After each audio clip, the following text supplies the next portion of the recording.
kita dah ada action cam, kita dah ada Insta360, tapi kita tak tahu mana spot atau location untuk mount yang sesuai dekat motosikal kita supaya nampak view yang cantik. Kat sini saya akan share dengan anda 7 location yang sesuai untuk mount action camera atau Insta360 anda. Jom kita tengok. Even when you feel low, you can still go. Even when you feel slow, you can still go. Even when there's no hope, you can still go. I never answer to no, man, I still go. Go, go, go, go, go, go, go.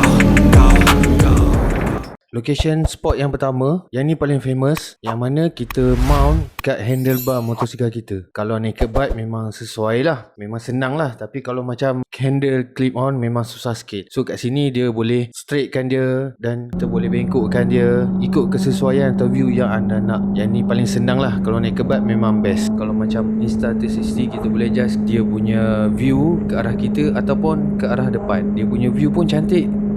Mount yang kedua, yang ni paling famous sekali, yang mana kita mount dekat belakang. Nak tengok view daripada belakang kita riding macam mana kan. So kat sini saya pakai cable tight supaya dia lagi kukuh, so tak adalah risau sangat. Yang ni kebiasaannya mount jenis macam ni, kita nak fun riding, kita nak tengok persekitaran dia, view dia, dan masa yang sama kita nak tengok back view kita macam mana.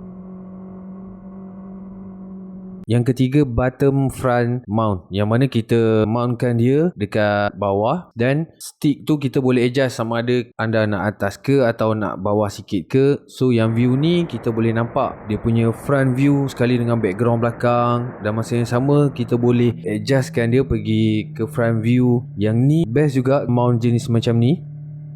Yang keempat, side mount, yang mana kita ikat juga dekat bawah tapi stick dia kita ke arah bertentangan kita atau sebelah dia dengan motor kita. Kita nak ambil angle sebelah kiri atau sebelah kanan ikut kesesuaian anda. Contoh macam ni, video macam ni memang best. Kelima, tank mount, yang mana yang ni saya beli dia punya mount tank dia dekat Shopee. Saya tengok yang ni pun kukuh juga dan best juga view dia. Kita boleh adjust front view. Kalau tengok video yang ni, Insta360 memang best lah. Dia sesuai, dia cantik, gambar pun cantik semua. So yang ni boleh nampak diri kita. Kalau ada angle view yang cantik, kita boleh adjust angle dia. Memang cantik, memang best. Dan yang keenam, overhead mount, yang mana kita mount Insta360 dekat helmet kita. Yang ni dia punya angle dia sangat-sangat wide, yang mana kita boleh tengok sekeliling dengan angle yang cantik. Kita boleh tengok dia punya view atas. Angle dia memang sesuai lah, tapi kita tak boleh adjust tinggi, sebab kalau tinggi nanti dia takut tertanggal. Mahal, Insta360 ni dah mahal. Kita just mount macam gambar yang saya tunjuk tadi. Kalau tengok ini angle, back angle, side angle, dan depan pun ada angle dia cantik. Ni gambar memang cantik lah. Kalau angle ni memang wide angle. Ni sesuai untuk yang jenis yang santai, ride convoy biasa.